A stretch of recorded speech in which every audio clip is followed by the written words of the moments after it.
We've got some examples of high-risk locations, portholes, including discharge ports on tanks and vessels, under seals and gaskets. Are they removed routinely for cleaning?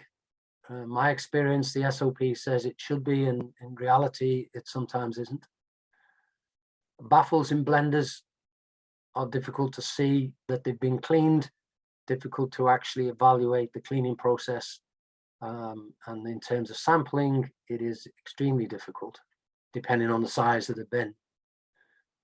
Chopper blades and granulators, material can be trapped underneath the chopper blade.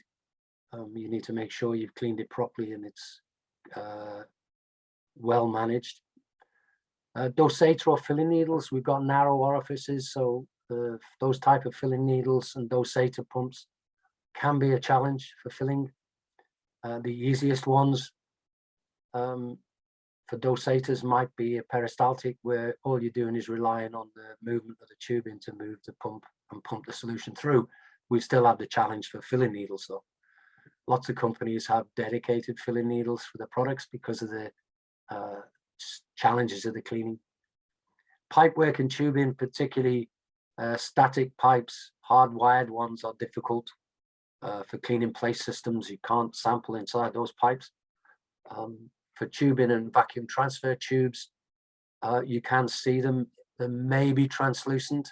So how do you manage to see the materials? And what's the length? The length, as the length increases, the risk increases, because it's harder to clean inside if it's a manual process. What I've seen plants and suggested to plants is where they had maybe 3 or 4 meters of transfer tubing, they cut it in half